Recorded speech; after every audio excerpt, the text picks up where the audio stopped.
everybody, and as a little special bonus to my comeback special, I'm actually going to be doing 2 videos tonight, both on champions that I've kind of become enamored with in my retirement from making videos and this game, and on this one it is going to be the beautiful, the lovely Lady Deathstrike. When Lady Deathstrike came out, I was interested in her because I'm a huge Wolverine guy. So I'm familiar with her from the comics. She's always been a really cool character, and I actually kind of figured that she would be a mutant because of the X-Men 2 movie that came out, 15 years ago, in which she was a mutant. But no, they made her tech, which is very true to comic lore, and I mean, they put a lot of work into this girl.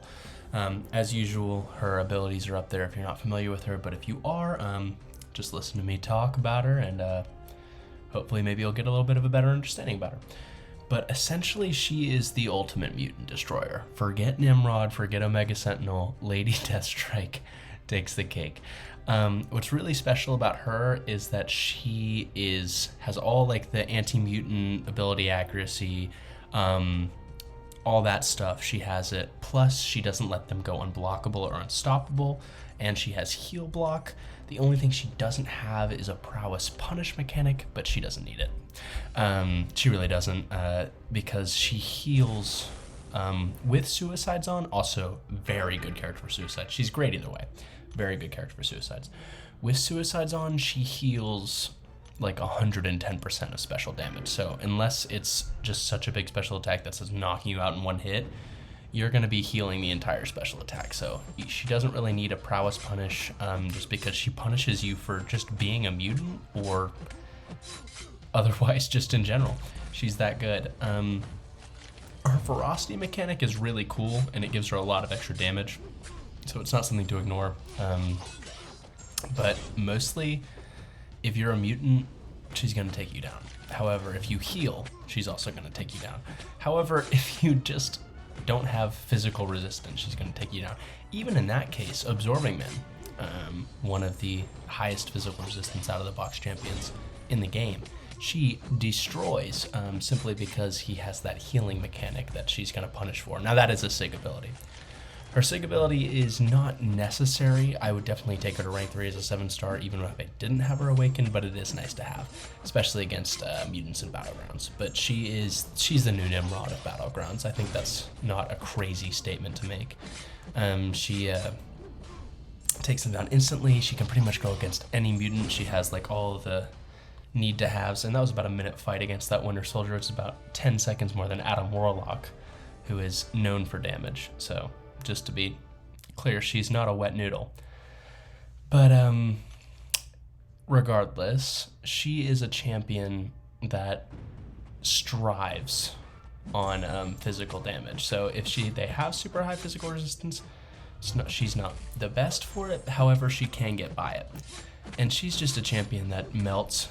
She's a ramp-up champion, I suppose. However, her damage is actually quite good, just in the box. That's why she's quite good for Battlegrounds. But she's the new Nimrod, because Nimrod is really good. Definitely still worth having in a Battlegrounds deck, just because he can destroy those mutants for regen and prowess. Now, Lady Deathstrike can't do the same things that Nimrod could do with prowess, but she can do it for regen, and she can do it for mutants that don't necessarily stack prowess, or don't stack prowess high enough, like, Kitty Pryde. She's better for every mutant, I'd say, except for like Kitty Pryde and maybe Toad. And even for Toad, she's fantastic because of that regen. So these are things you just have to consider when you're thinking about what mutant killer you want to bring into your Battlegrounds deck. I would highly recommend that you consider maybe Lady Deathstrike over Nimrod, just because she can actually deal with Bishop, which is a big thing, because Bishop is probably one of the number 1 or number 2 mutant like defenders in Battlegrounds, because he's dual. He can also be used in attack, which means it's way more likely you're going to see him in a deck rather than say Toad, who is pretty much a pure defender, has some uses on attacks, but mostly just kind of a defender. Same with Sauron, who she's also quite good against. So these are things you have to consider. Bishop, Nimrod can't deal with. He can maybe win the fight, but he's not going to win it as good as Lady Deathstrike would, because he's going to give you energy damage from your shocks. So she was pretty much made to just counter all these mutants, and she is one of my favorite champions to have in Battlegrounds. When I see her, I usually almost 100% of the time draft her because she is really that good. The only thing I'll say about Lady Deathstrike is that not having any punishment for prowess is ridiculous. However, here's a fight with her against Wolverine Weapon X in Battlegrounds. No idea why my opponent put pretty much her hard counter on while I had Lady Deathstrike, but he did. And I got to have fun with that. But she is ridiculous. Probably her and Adam, my favorite champions of the year. I'm really happy to have pulled her. I'm really happy to have duped her as a 7-star. And yeah, that's it. The fight's over. It took, how long was that? It took 30 seconds in a Battlegrounds fight to go against a positive matchup for her. She also doesn't need to go up against mutants. These are things we have to consider. So all in all, I would say Lady Deathstrike, probably one of, if not the best champion of this year. I'm a huge fan. I made this a short video just because it was my second of the night. And I just wanted to make something for my comeback. But yeah, huge fan of Lady Deathstrike. If you have any questions, if I didn't cover anything in the comments, please let me know. Missed y'all. I'm so happy to be back. And yeah, be expecting more videos this week. Be expecting more videos every week, every month. I'm here to stay. Y'all have a good one. Thank you so much. Peace out, y'all.